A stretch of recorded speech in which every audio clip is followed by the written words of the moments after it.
Thank you for the welcome. I hate to respond to it with bad news, but just half an hour ago, I discovered that what I thought was on my USB, the PowerPoint presentation for this lecture with all the paintings illustrated on it, is not on it, in fact. Somehow I put the icon for my PowerPoint lecture on my USB, but the content did not go on, so all I've got is a few photos.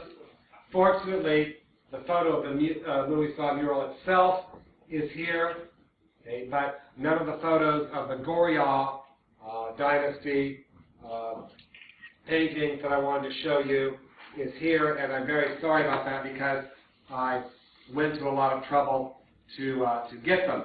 However, I'll do my best to describe what those paintings are like, ad-libbing in the course of my lecture. Fortunately, I bought a paper copy, and it's here so I can actually speak to you tonight. To begin, Gangjin County is shaped like an upside-down V around an inlet called Gangjin on the southwest coast of Korea in Jeollanam-do. It's a very remote place, but it's known for its celadon industry, which dates back to the Goryeo Dynasty and is still celebrated in an annual festival. I even think the RASKB might organize a celadon festival tour down there sometime, because there's a very big celadon museum and celadon works in Gangjin today. But what interests us tonight is a temple called Muwi-sa, about 15 kilometers northwest of Gangjin, the county seat, which is at the northern tip of Gangjin. In Muwi-sa, the Hall of Ultimate Bliss, or Gangjin, contains national treasure number 301. Now, it's number 301 according to Wikipedia, but according to another source that I recently saw, it's 313, and I was just speaking to a gentleman who's an RSKB member here who's told me that it's not in the 300s at all. Anyway, this mural is a national treasure, whatever number it is. Its full title in English is the Amitabha Buddha Mural. In Korean, Amitabha Buddha Samjong. Estimated to have been painted in 1476, during the early Joseon, that is, and attributed to the great Son master painter Goryeo. Whatever the exact year of its execution, the Muwi-sa mural is clearly early Joseon, as can be seen by similarities and differences with Buddhist painting of the previous Goryeo Dynasty from 938 to 1390. Its combination of continuity and change relates to the development of Korean Buddhism in general. Now, I'm going to be showing you slides all through this. In the corner on the margin, I've got slide 2, slide 3, slide 4, but I'll have to skip that. It must be understood at the outset that all Buddhist art contains a philosophical message. It usually depicts Buddha in a pose of teaching or meditation, thus leading the viewer to fulfill his or her potential. Paintings in particular convey Buddhist themes and principles and are judged by how well they do this rather than artistic skill or innovation. They are nonetheless used for decoration as well as creating solemnity and aiding worship. Ultimately, their beauty and their meaning combine to help the viewer on his or her spiritual path. All of these factors must be borne in mind while assessing the Muwi-sa mural, which is a classic example of Buddhist painting for any era. Now, here is figure 1, the Muwi-sa mural itself. You can quickly see its major features. The main figures are facing the viewer very directly. It has this overall simple but dignified composition and perspective, you can see, leading back to heaven, from which the main figures have clearly come down. They're surrounded by clouds. And you can see Buddha's disciples coming out of the clouds in mid-ground. The main figures all have black halos against a general yellowish-orange color. Does anyone else notice anything about it? Anything I missed? I'll throw the open. Okay, you can have more discussion about it during Q&A. It's clearly an object of contemplation and prayer. It's meant to be looked at and prayed to. To find out how much this painting comes from past tradition and how much is innovation, we need to examine paintings from the Goryeo. As is well known, the Goryeo was the only dynasty in Korean history to adopt Buddhism as the state religion, resulting in the construction of many temples and the production of much art. Of the latter, most extant paintings are from the late 14th century, but they represent the classic aesthetic of the whole period. There are fewer than 160, of which some 120 are in Japan. Estimates actually vary. The first book about them was in fact in Japanese. It is certain that most of them, nearly all of them,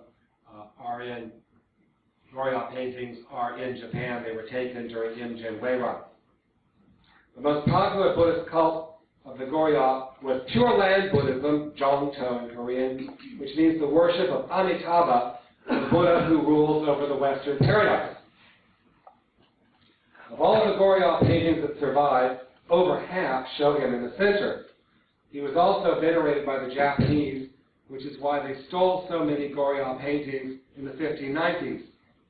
By the time of the Goryeo, Buddhism had been Koreanized enough to no longer be an import, and it was widely supported not only among the common people, but also among the royalty and nobility who gave it privilege and patronage.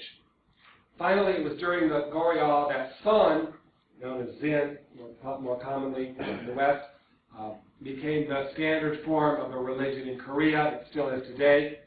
All these factors culminated in an outpouring of art dedicated to Amitabha, which is why the surviving paintings we have today mainly show him in the center. Mainly he's the dominant figure in them. What were the characteristics of Goryeo painting?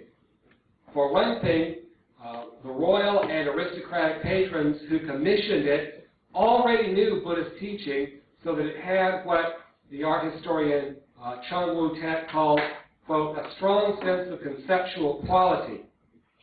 As for technical expertise, another scholar, Yukio Lippert, notes, quote, a sophisticated representation of garment textures, meticulous attention to surface patterns, and abundance of Pure Land subjects, end quote, with a special emphasis on the bodhisattvas accompanying Amitabha, although he is so the dominant figure.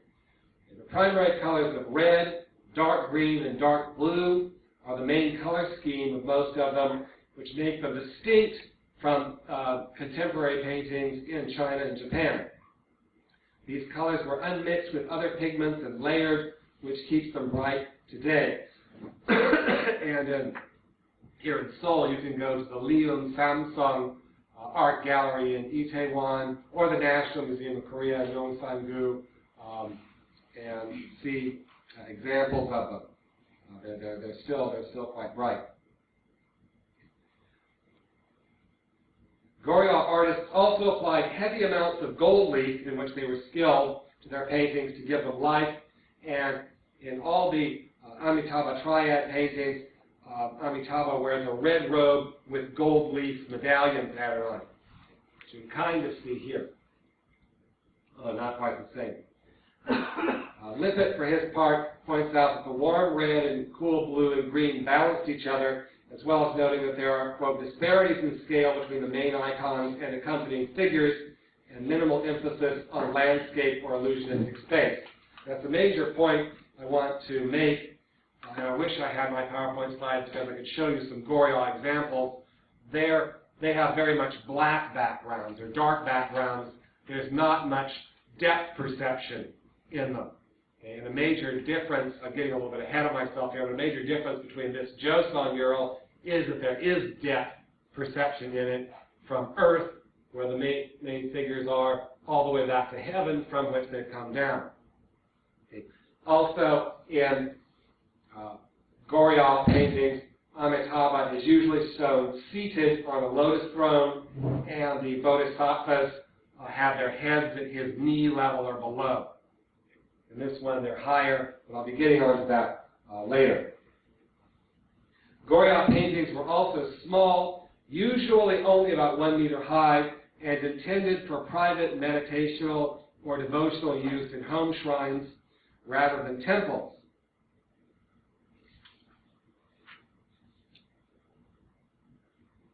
It's notable that the phrase, quote, "For these merits, I hope myself and others to be reborn in paradise," end quote, appears on many Amitabha paintings, starting with the Goryeo Dynasty, but continuing straight through to the end of the Joseon, which would have been a little over 100 years ago, so it continues until quite recently, despite the fact that the Joseon Dynasty generally repressed Buddhism. This is the point I'll return to later. One common depiction of Amitabha and the Bodhisattvas, Avalokitesvara, known as Jeollanam in Korea, and Mahasattvaprapta, known as Daeseji in Korea, was that in which the three are shown welcoming a departed soul to the Western paradise. This genre is known as the welcoming descent, Neo-Confucian in Korean, a kind of Amitabha triad, Amita Samjongbur, that appears apparently only in painting, although Amitabha triads can also be found in sculpture. In fact, the Muwi-sa mural has an Amitabha triad sculpture right in front of it on the altar, and I'll show you a picture I took myself later. Muwi-sa is also typical in having its welcoming descent mural and sculpture in its ultimate bliss hall, Gamnodo, which can be also be called the Paradise Hall or Amitabha Hall, since he's the Buddha to whom it's dedicated. He and the two bodhisattvas greet believers after death and guide them to the Western paradise. And that's the traditional, the welcoming descent is the traditional Goryeo tradition from which this painting is derived, although it's updated in a lot of ways. Excuse me. Okay. Now, an important painting is the Cleveland Museum of Art, Amitabha Triad, from the later 14th century. There's also one at the Hoam Art Museum in Yongin, one of few such paintings left in its homeland. Unfortunately, I couldn't get the Hoam one, but it doesn't matter anyway, since, again, I don't have my PowerPoint with me. Okay. In the Cleveland painting, there's a lack of background. There's just a black background, the three figures against the background, just an opaque against an opaque halo. They're also in three-quarters profile, as though they're walking away out of the edge of the picture, okay, with Amitabha reaching out his hand. Okay. And in the early 14th century Amitabha Buddha at the Metropolitan Museum of Art in New York City, we have Jeollanam, or Avalokitesvara, and Daeseji Mahasattvaprapta. On either side of Amitabha, who's, as usual, wearing his red robe with gold medallions. Okay. In the Met Amitabha, Amitabha is facing the viewer on a lotus throne, and the two bodhisattvas are turned toward each other in three-quarters profile toward the viewer, as though they're attending on Amitabha, but also aware of the viewer. And it has the figures have there's a dark background with opaque goldish black halos around all of them, and a little illusion of death, which is typical of Goryeo paintings, as has been noted. Okay. Now that we've discussed several slides of Goryeo Amitabha, several examples of Goryeo Amitabha triads, we should go over exactly who is in them and what they stand for. First of all, there is Amitabha Buddha himself. He's an immortal Buddha with limitless compassion who rules over the Pure Land, Jongto, in the Western Paradise, a part of Nirvana, and is the main deity of the Pure Land school, which was dominant during the Goryeo. Because Amitabha is so compassionate, all believers have to do to attain rebirth in his paradise after death is recite the words Namu Amitabha on their deathbeds, meaning homage to Amitabha or taking refuge in Amitabha. These words recall the ones on Amitabha paintings mentioned earlier, and I'll return to this point at the end too. Invoking Amitabha's name, though, and regarding an image of him was a Goryeo tradition that was very important for believers who wished to be reborn in the Western paradise after they died. Amitabha is usually depicted in the company of two bodhisattvas, or bosa in Korean. In the original Sanskrit, bodhi means enlightenment, while sattva denotes a living being. Bodhisattvas are therefore people here on earth who have attained a state as close to Buddhahood as possible without going on to nirvana. However, they're determined to remain on this plane to help others achieve enlightenment. They thus altruistically delay passing on to paradise to relieve the sufferings of others and are considered exemplars of Buddhist precepts. Today, the term is used to denote anyone who's intent on achieving Buddhahood. Always by Amitabha's left side is Avalokitesvara, or Gwanam. Her name in Sanskrit means perceiver of the world's sounds, i.e. suffering. And she's here in this picture. He is known formally in Korea as Gwanseum, commonly as Gwanam, and called the Bodhisattva of compassion. This is because he embodies compassion on Amitabha's behalf, and is also seen as the incarnation of Amitabha's virtue, thus making him the most likely assistant for Amitabha.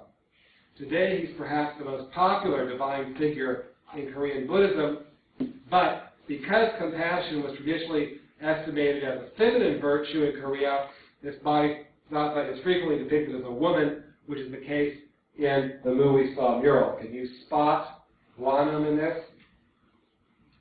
She's on Amitabha's left side. She's got long hair down to her waist, in fact, and a feminine headdress, and the painting's faded and decayed a little bit, but you can still see basically feminine facial features and the kind of pinkish robe. So Gwanam is clearly a she in the Muwi-sa mural, no matter what she started out as in India. Amitabha's right-hand assistant is usually Mahasamaprapta, the bodhisattva of wisdom. Known as Daeseji in Korean, his Sanskrit name means arrival of great strength because he represents the power of wisdom. Interestingly, in Chinese Buddhism, he's frequently portrayed as a woman similar to Avalokitesvara, which is notable because he's male in Korea. He's not in this mural. He's in most of the Goryeo Dynasty murals. The last of Amitabha's companions, the one in this mural, is Siddhigarbha, who appears in some triads. With a name meaning earth treasury in Sanskrit, he is one of four bodhisattvas deputed by Sakyamuni, the historic Buddha, to save all souls from this world of suffering before the future Buddha, Maitreya, or Miruk in Korea, comes. Thus, Jijong, as he's known here, vowed to rescue all souls from hell before coming to paradise. It has been an object of folk belief in this country for a long time. He's always male, and you can recognize him because he's got a staff. You can see here his staff. That's for prying open the gates of hell. And then in his other hand, he's got a luminous jewel. When he enters hell, he illuminates the darkness and attracts the souls of damned people to him so that he can rescue them and guide them to paradise. So you can always recognize Jijong by his staff and jewel, if you're ever in a Buddhist temple. To return to the historical context of Goryeo Amitabha paintings, I must emphasize again the preoccupation of the period with attaining the afterlife.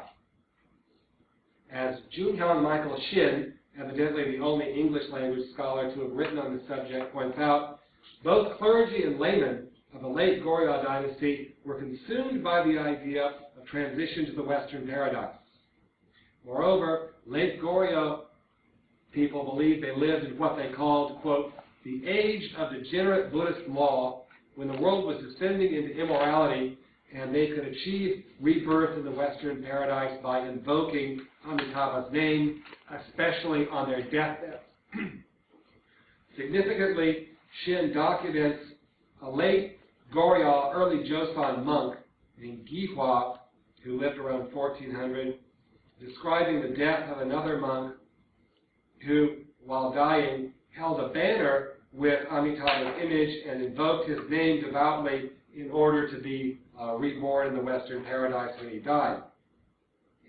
Shin furthermore documents the Goryeo religious atmosphere in which many people long to encounter Buddha via images, so that the contemplation of sacred images was a common practice for Amitabha worshippers.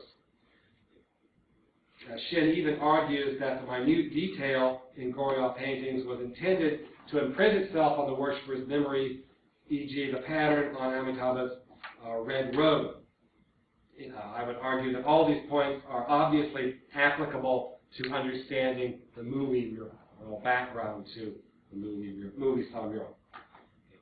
In an earlier article, in fact, Shin argues that the welcoming descent scroll at the Cleveland Museum of Art is an example of a painting brought by a cleric to the bedside of a dying Pure Land believer, which would have been a standard practice at the time.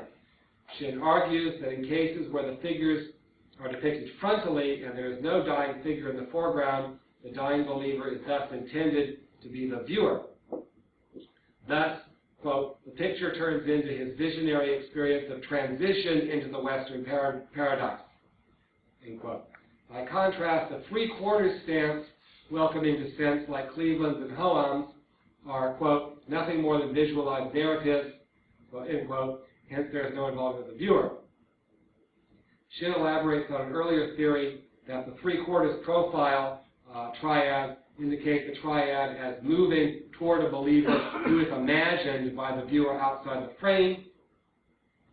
And that's significant because back in 2012, not that long ago, another 14th century Amitabha triad Amitabha portrait alone was discovered in the Museo Orientale in Rome, Italy. And it shows Amitabha alone in this one-style triads alone, standing in three-quarters profile, reaching his hand out to the edge of the painting as though he's welcoming a departed soul to his paradise. So there is something of a tradition for the point that Shin makes, although he does not cite that painting. His article was before the discovery of that painting. Like Lippitt, who emphasizes that there is no illusionistic space in this genre, Shin asserts that, quote, since the background and ground plane have been left blank, there is nothing to provide a narrative context, and even that there are no motifs that would identify their specific context. But here, I disagree with Shin, since, as Chong Lei-tek points out, viewers already knew the stories behind the paintings, so they didn't need to have a narrative context explained to them. And I would argue that in the case of the Muwi-sa mural, the narrative context would have been the worshipper's own life and death and other things that I'll be discussing later. However, despite that, my disagreement with Shin there, he makes the significant points that have a bearing on the Muwi-sa mural. Basically, that the frontal depictions would have had a stronger psychological impact than the three-quarter profile ones on the viewer, but that both would have served for deathbed rituals and what he calls, quote, ritual-oriented meditation. Even more pointedly, Shin suggests the lack of iconographic motifs in them means they represent a descent of the deities into our realm that is coming down from heaven to earth, which is pretty clearly what's happening in the Muwi mural. He asserts that the Cleveland welcoming descent, and by implication the others, was used by clerics in death rites for dying believers. He concludes significantly, quote, "The viewer takes the place of the dying believer," and, quote, "The picture turns into the viewer's visionary experience of transition to the Western paradise." Put more simply, meditating on a frontal image of a welcoming descent would have helped worshippers envision what they thought they would see after they died. Therefore, Shin is most on target when he asserts that early Joseon paintings depicted the moment when Amitabha devotees achieved rebirth in the Western paradise, and that the late Goryeo abandoned three-quarters Amitabha triad for frontal ones, which became the norm in the early Joseon. As you can tell, that's clearly relevant to this painting. Basically, it's what worshippers thought they would see immediately after they died. When they died, Amitabha and the bodhisattvas would come down from heaven and guide them back up to the Western paradise. That basically explains this painting, the idea behind this painting, the theology behind it. However, there's more. Having covered the background as far as possible within my time limit, I'm now going to turn to my main subject, the Muwi-sa mural itself. It hangs in Muwi-sa's Gangjin, which translates again as Hall of Ultimate Bliss, Paradise Hall, or Amitabha Hall, because he's the deity to which it's devoted. The Gangjin in any temple is a replication of the Western paradise, and it inspired meditation on that place and its ruler. Therefore, it's natural that this mural is in Muwi-sa's Gangjin, of which here are my photos. These are smartphone photos. Here's the Gangjin at Muwi-sa. It is itself a national treasure. I'm not sure how old it is. I couldn't get a monk to tell me. You have to take your shoes off to go in. You don't go in the front. One takes one's shoes off over on this side and enters to the side. And the main altar with the Muwi mural is through there, but you can't see it because it's dark. It's a wonderful building, a great example of, I think, Joseon architecture. I think it's 18th century, 19th century. It looks about... It's one of the first Joseon buildings. It's before the Imjin Weran. Oh, is it? It survived Imjin Weran. Okay, so Imjin Weran, okay, I wish I know that. 1480. 1480. Okay, so it would have gone up about the same time that the painting was commissioned. So that's an interesting fact. Thank you for telling me about that, Brother Anthony. And everyone's seen that enough. Here's a sort of close-up of it. You can see it more clearly. I'd also like to show you my illegal photo that I took. I, of course, knew that photography of the mural would be forbidden, and I know enough Korean to know the sign said photography was forbidden, but I snuck a photo anyway, just couldn't resist. It's a little bit blurry because I took it hurriedly in case a monk came by. The main point of it is, first of all, you can see the matching statues with Amitabha in the center, and Jeollanam and Jijan flanking him, and you can see the mural behind it. You can see it's quite large, and you can see it's above the altar. It's a byakwa. It's called a byakwa, or altar mural. It hangs behind an altar. It's clearly meant for some of their cushions there, and people can kneel at the altar and look up at the mural and contemplate it, pray to it. That's clearly what it's intended for. Okay. Moving back to painting itself.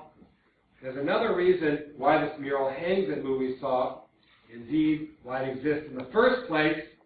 There's no information about this aspect in English, but I am informed by Professor Kim Jong-hee, an authority on Korean Buddhist art at Wangwon University, that despite the general repression of Buddhism by the Neo-Confucian Joseon rulers, some Buddhist ceremonies were encouraged, and there are other scholars who argue this as well.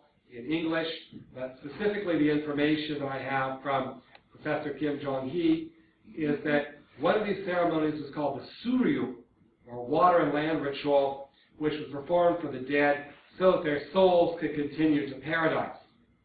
The suryuk was performed at designated regional temples. There was one in each region, and Muwi-sa was one of them. Apparently, it was the one for the southwest. Okay.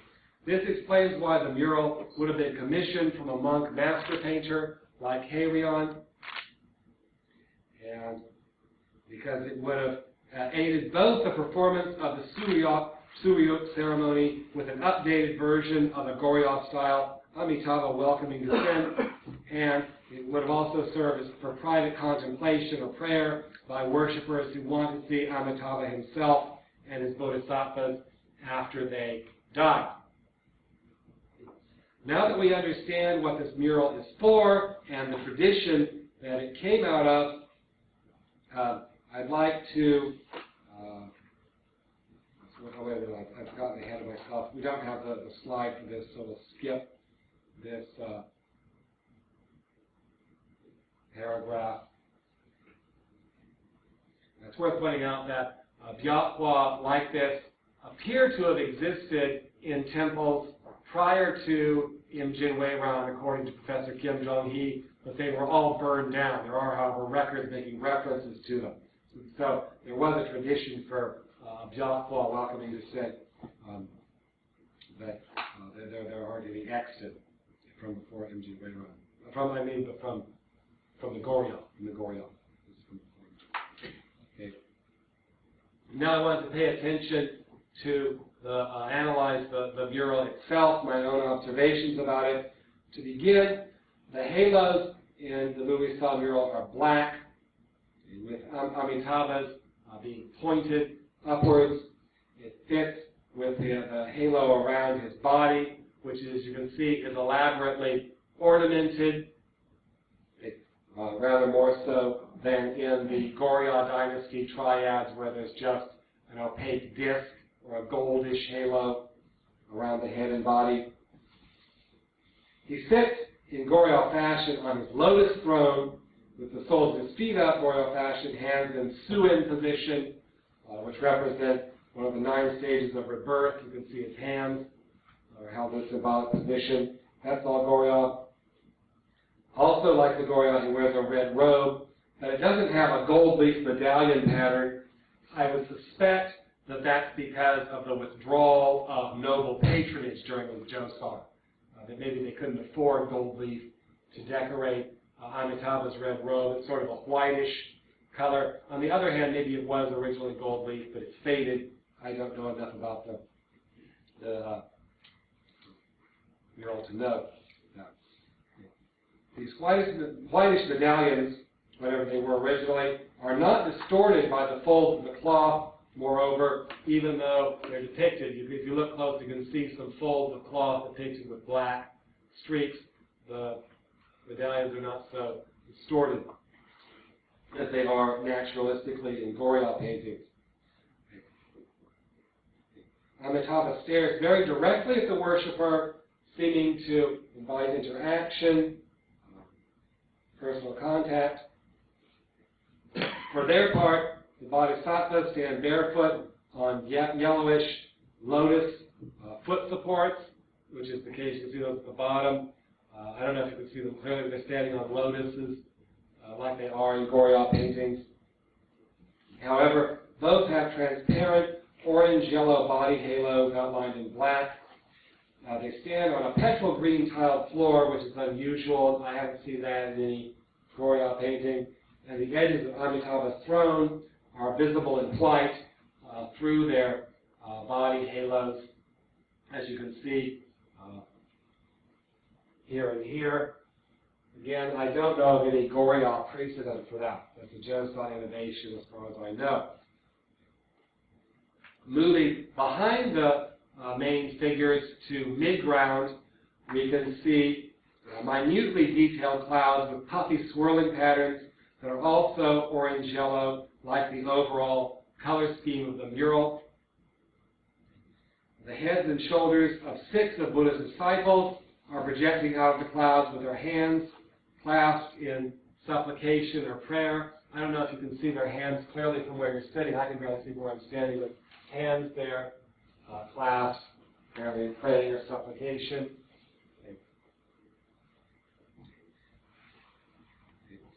All are balding, and they look to the left or right, not at the worshiper. They're in three-quarters profile. You notice that on the left, the two outer ones are facing right, and the middle one is facing left, whereas on the right, the two outer ones are facing left, and the middle one is facing right. Now, I don't know whether that's symbolism, or whether that's for symmetry, or whether that's to add some kind of decoration to the painting, but it's an interesting feature that you don't see anywhere in the Goryeo, an example that I've seen anyway.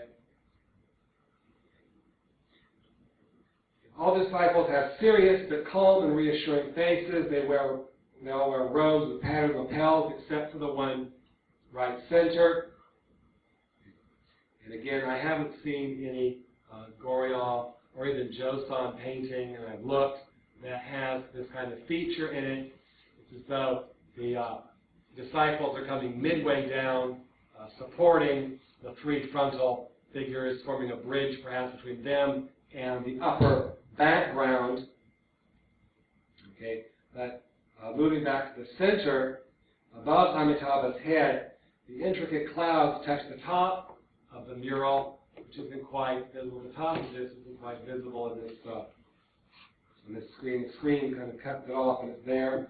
Okay, to the upper left and right is a black ground with what appear to be stars. It looked like heaven with stars in it, or maybe a floral pattern. I haven't been able to tell yet, but I think it's heaven with stars. And then the upper left and right corners, you can see, are two tiny Buddha-like figures floating on clouds. You see those in the upper left and right? Okay. Perhaps they might represent the souls of dead believers who have gone on to Buddhahood in the Western paradise, which a worshiper contemplating the mural would hope to become him or herself. Okay, perhaps they're Buddhas, perhaps it's something else, but I think they're souls of departed people who've gone on to the Western paradise and achieved enlightenment there. Along the very top of the mural, at the level of the tiny Buddhas, is a band of more loose but still swirling light orange, yellow, greenish clouds. Okay, upper left and right. In the top center, they meet, intertwine, and hang down into Buddha's halo. I think this symbolizes his oneness with the Western paradise, or how it emanates from him. And that finishes basically my observations about this painting. If we could have seen some slides of the Goryeo ones, there'd be much more ground for comparison, because you can see what they look like, although I suppose most of you have seen some Goryeo paintings at one time or another. When you've been in Korea, I assume you've been in a few Korean museums. Okay. All my observations, though, lead to the main distinction of the Muwi-sa mural. It has depth perception, and this depth clearly depicts the triad coming down from paradise to guide a departed soul back up there. This is the major difference with the relatively depthless backgrounds of the Goryeo paintings, and makes the Muwi-sa mural more dramatic, in my opinion, even if its quality of execution is not quite as high, as far as we can see now. Really, this mural might be considered the culmination of the Goryeo tradition, even if it does break with hierarchy by putting the bodhisattva's head at a higher level than before. That said, there is a Goryeo precedent for this in the Aikendo Amitabha triad now in Japan, although it depicts Amitabha standing. As far as I can tell, the Muwi-sa mural is the first in which the bodhisattva's heads are so high beside a seated Amitabha, and they even mark the beginning of the Joseon tradition, since in the National Museum of Korea there is an 18th century Sakyamuni Buddha triad that has the bodhisattva's heads level with Sakyamuni's. It seems as though the bodhisattvas' heads came up in the Joseon Dynasty. Okay. The welcoming descent genre died out during the Joseon, but a similar genre came to replace it, and it still exists today. It's called the sweet dew or nectar painting, gamnodo in Korean. Okay. According to one source, the name refers to Buddhist teachings falling on believers like sweet dew. These paintings are unique to Korea and condense what would have been depicted on various altars in Tang Dynasty China. You know, I don't have an image of a gamnodo, unfortunately, but I'll describe one to you. The upper portion shows Amitabha with heavenly attendants appearing to souls in purgatory or hell, and bodhisattvas escorting them to the Pure Land. In the center of a gamnodo are agui, or hungry ghosts. They have big bellies and small mouths and throats. Okay, they are the souls of people who die without memorial rites. And then surrounding the center and filling the bottom of a gamnodo are detailed scenes of life on earth and in hell. There are scenes of people going about everyday life, such as working, farming, and there are scenes of people being tormented in hell in gamnodo. The purpose of the gamnodo is to feed the hungry ghosts and help them rest in peace in heaven. It's a rite that's still performed today. I have a couple of pictures, including one I've taken myself, a contemporary one, but that's not here tonight.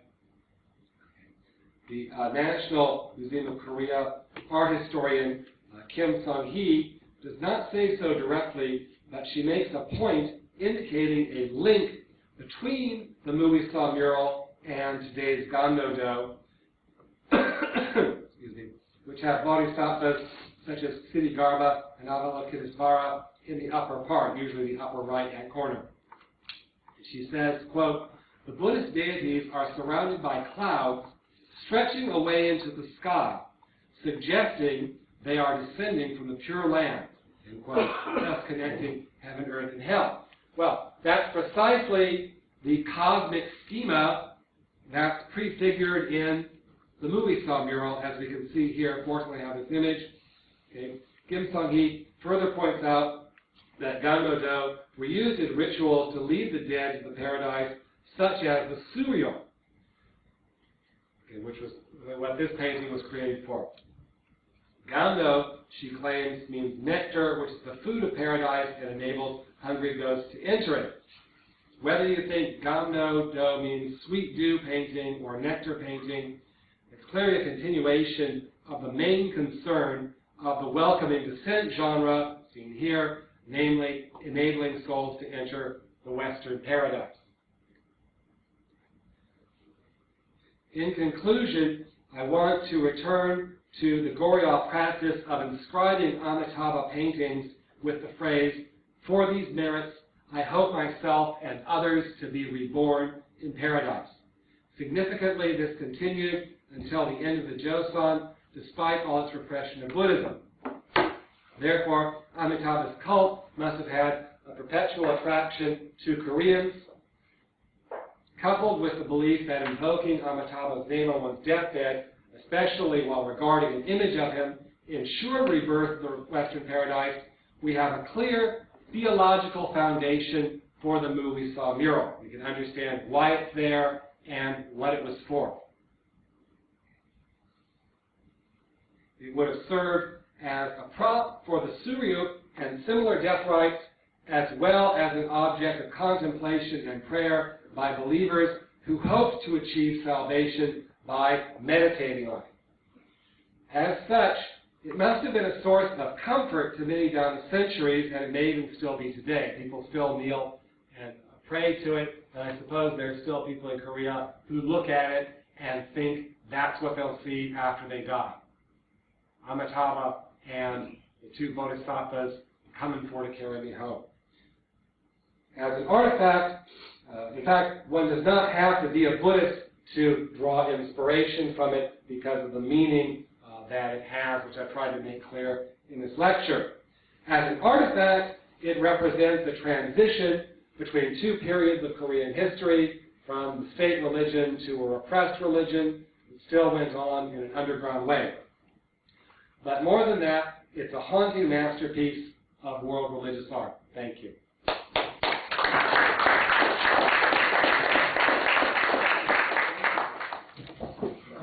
Any questions? Well, I have. Yeah. Yeah. Yes. When did the European get first interest in Buddhist art? I suppose, the first Europeans to come to Korea were French Jesuits, and they studied Confucianism and Buddhist classics, so I suppose they must have had some interest in it. I'm not aware. You're asking me when I first became interested? Or you're asking when Europeans? European. Well, I know that by the late 18th century, there were encyclopedias coming out in Europe with descriptions of Oriental religions. I saw one, in fact, the Bibliothèque Nationale. I suppose it really would have been in the early mid-19th century when the Royal Asiatic Society was founded. It was founded, I think, in around 1830, So around the second quarter of the 19th century was when Europeans began to be interested in Buddhism. That would be my guess. Mm-hmm. Thank you very much. And later in the 19th century, in the 1870s, there was a book series called Non-Western Religions, which explained Buddhism and Taoism and Hinduism to English people. I've seen a copy of it in the British Library. So I've actually seen 18th and 19th century European books discussing Oriental religions. So I guess early 19th century.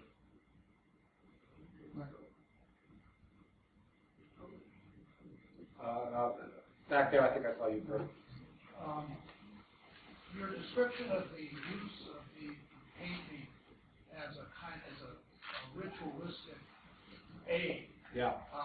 brought to my mind Robert Thurman's description of Tibetan tankas as a kind of psycho-spiritual technology. In very much the same way, it was designed as something that a believer could focus on for the purpose of manipulating their own psychology, their own thought process as part of the meditative process. What I'm wondering is what contemporaneous evidence we have for the use of these paintings for that purpose that supports the inference that that's what they were used for. Well, I'm unfamiliar with Tibetan tankas, although when I was having dinner before with Mr. Chong and Brother Anthony, I think Brother Anthony mentioned Tibetan tankas as a kind of parallel to this. As far as I know, that's what the scholarship indicates, and I think that that's what the most logical conclusion one would reach from looking at it into part of a ceremonial aid and also an aid to contemplation. My main authority for that is Michael Shin, whose articles are available on JSTOR if you search Amitabha Buddha triads on that website. I agree with his main argument that's right. I can't think of anything else for which a painting that looks like that would be for than looking at, meditating on, since it's fully frontal. I mean, that's the main point. That there's a strong psychological impact from the frontal nature of the imagery. Somewhat related to that, what do we know in terms of contemporaneous evidence for who the consumer of this would have been at the time?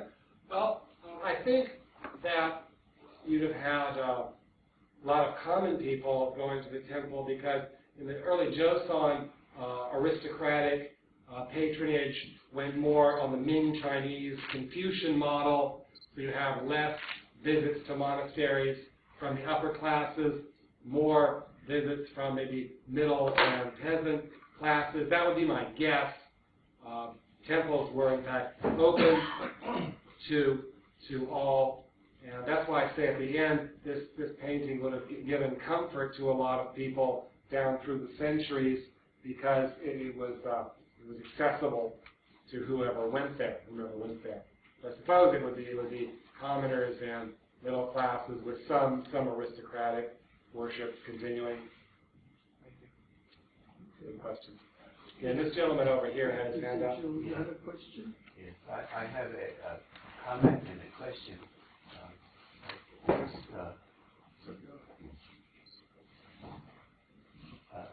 another function of these paintings would be not only to remember Amitabha on the moment of death, but also to be visited by these bodhisattvas and the Buddha. Yeah, all of them in coming their down dreams, together, yeah. in the dream life. And I think it would have occurred in dream life. it's also very common. There were dream journals at the time, even by Japanese monks who were traveling with the army. They kept, and also in Japan, and many of the dreams had to do with visions of Buddhas and Bodhisattvas. Yeah. The other comment, I wish, could you turn the light off one more time to make it more clear? It's No, this one. Below. No, the one. No, the other one. Yeah. All right. It's strange. There's two things very strange here. One is this. Is this? Looks like a dragon, but I guess it's part of the garment. That's part of the garment. Some kind of ribbon coming off. But this one looks like a fox or some kind of animal, but not a dragon. What is that? Is that just a garment too, or just I think it's decoration on the garment. I don't remember noticing any kind of. Yeah. This is not as good as it is to see it in real life is best. And then there's a book called An Encounter with the Beauty of Korean Buddhism, which published in 2012. You can get it in any temple, major temple bookstore. And I think it's probably available on Amazon. It has a little section on this. Actually, it was that book which was presented to me by an English-speaking abbot in Busan that got me interested in this painting in the first place and led me to make a pilgrimage out to Gangjin about a year ago and behold it for myself. That's an interesting point. And Michael Shin does in fact make references to visions of dream visions of welcoming descents by believers as a result of meditating a long time on these paintings. I didn't include it in my lecture because of the time limit, but people did in fact have visions of this in their sleep as a result of meditating on it for long periods. That's a good point. Somebody over here.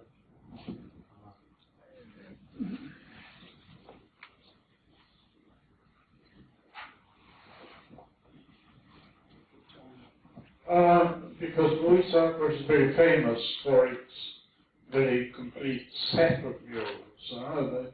Most of them were taken off the walls and because they're in the museum there next to it. I forget when they were taken off. Was it Japanese period or 1960s? Maybe 1960s. And they were then, I think most of them have been replaced in the temple by copies. But there's a very fine collection of murals and fragments of murals in the museum there on the side there. You didn't mention what's at the back. This is the side facing out. But if you go around the back, there's this fantastic contemporary 14th century. 15th century, full-scale, large mural of extraordinary. I thought I wasn't supposed to go back there, so I didn't. Next time, I mean, everybody they don't even, this one they go back. I didn't notice any of the other people in there doing that. Well, they didn't know it was there. They didn't go with the RAS. They didn't go with the RAS. They didn't go with it's in my home base on it. My camera happened to take a photo by accident. It's a wonderful thing. It's very delicate, very, very delicate. And yeah, you think you're back in Korea. it's very close. And well, most of the other murals, so they're very, very early Joseon and obviously sort of harking back or influenced by the Goryeo iconography. Okay, the gentleman behind you.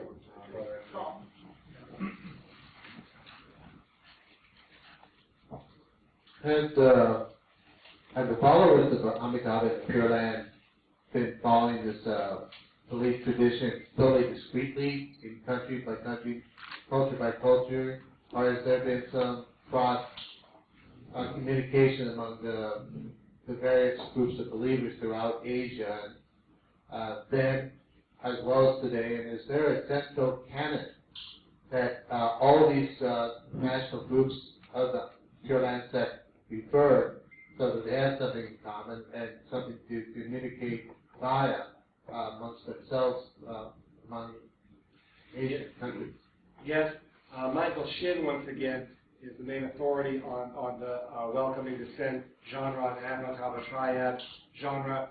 He cites the Meditation Sutra as the main theological basis for welcoming descent.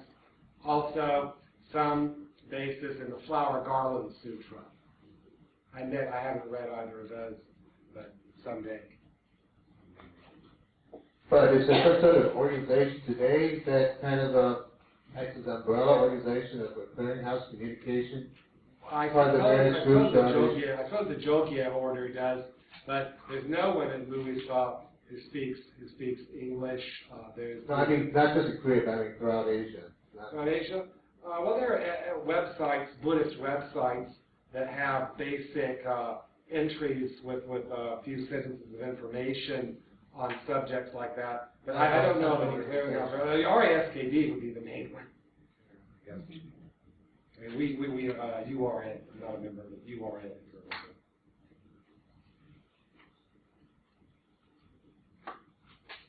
Yes, one more. Two more questions. Okay, I'll tell this gentleman first. Okay, thank you very much. Once more, applause. A question. Yeah, there are two more questions. Question. Yeah, I'll just speak from here. Thank you very much for the discussion. Very nice. Appreciate it.